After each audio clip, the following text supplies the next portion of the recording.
My name is Darnell Brock, and this week, for my informative speech, I want to talk about how Apple strategically took over with promotion and also their marketing and progression. Just a little bit of background information on Steve Jobs, who was the co-founder of Apple. Jobs was born in San Francisco, California, February 24th, 1955. His father would teach him how to reconstruct electronics, and Jobs found interest immediately. Jobs met his partner, Steve Wozniak, in high school in 1971. And also in 1974, Jobs took a job with Atari as a video game designer. Just a little bit of background information. Now, talking about Apple specifically. In 1976, Jobs, at the age of 21, started Apple Computers with Wozniak. Jobs funded the business by selling his Volkswagen bus, and Wozniak by selling his scientific calculator. Apple revolutionized these computers because they were smaller, cheaper, and accessible to everyday workers. Jobs was over marketing and set price of the Apple I at $666.66. The Apple I earned about $774,000 total. 3 years later, after the Apple II was released, the company's sales increased by 700%. This bumped them up to $139 million. In 1980, Apple became a publicly traded company whose value was set at $1.2 billion the very first day. Apple began to flourish wonderfully.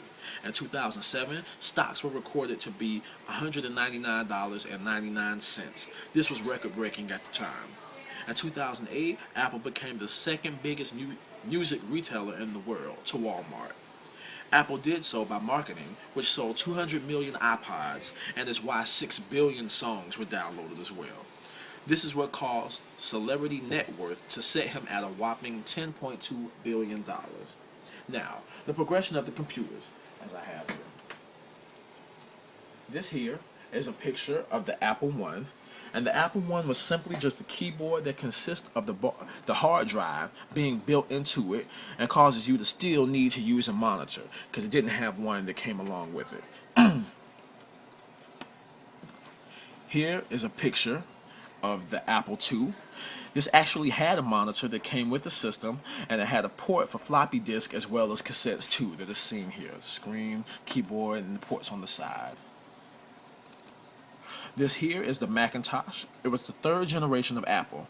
This time, they added a mouse with a hard drive and a monitor, which attached a port for floppy disk. So as you see, the mouse is here on the side, you have the keyboard, and the port for the floppy disk is right here up under the screen.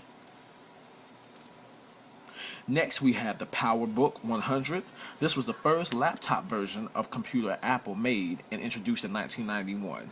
It came with a screen that flipped up as well as a detachable port for floppy disk. And you have the mouse that's integrated here with the keyboard also. So this is what looks more like what we would say a laptop is today. Here we have the Apple iMac. This was introduced in 1998, consisted of the wide box style monitor, came with a keyboard and a mouse also. This also was the first unit to stop using floppy disk and began using USB ports. So as that's seen here, before the 2000s came and we were introduced to flat panels, this wide box style is what Apple introduced, and as I stated, they quit using floppy disk and introduced USB ports. Here we have what everyone is familiar with. iPods were introduced in 2001. This was the first player to come out and change everything, such as the Walkman. It was quite overpriced, and Apple was well aware of it. For 5 gigabytes, costed $400. And as we see here, this is an older style iPod. It doesn't have the touch screen, buttons that we're used to. The screen is much smaller, and it doesn't have color in it. But this here is the new generation iPod we're all familiar with. Has the touch screen for the changing songs and pause and playing. The screen is much bigger, the resolution is better, and it also has color that was introduced. Here we have the MacBook Pro. This was introduced in 2006. This was life-changing. With a 1-inch thick monitor attached, this new Core Duo processor gained an amazing app called iSight and a remote for controlling movies and music. And anyone that has a MacBook Pro now knows that this is basically the same setup that they use today, with the ports on the side for your USB, and even the software looks more like what we're familiar with having everything across the top, such as your file edit view, turn the computer on and off or whatnot. And last but not least, the phones. The iPhone was introduced in 2007, and as many of you know, due to having one, this was their biggest advancement yet. Most handy one as well. On the iPhone, you have options of 16 gigabytes all the way to 64 gigabytes. You can stream music, watch movies and videos, take pictures as well as videos, download music and apps, do your banking, pay bills, use for GPS, and so much more. And as seen here, this is just all the generations of iPhones that they had, starting with the first one, the 3, the 3G, the 4, 4S, and the 5 currently. And so they all grew in style and, resolution changed. Things improved as time went on.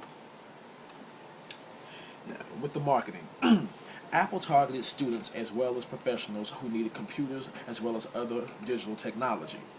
This market consisted of people who needed personal computers to keep their personal files. This group also consisted of people who would value entertainment when on the go.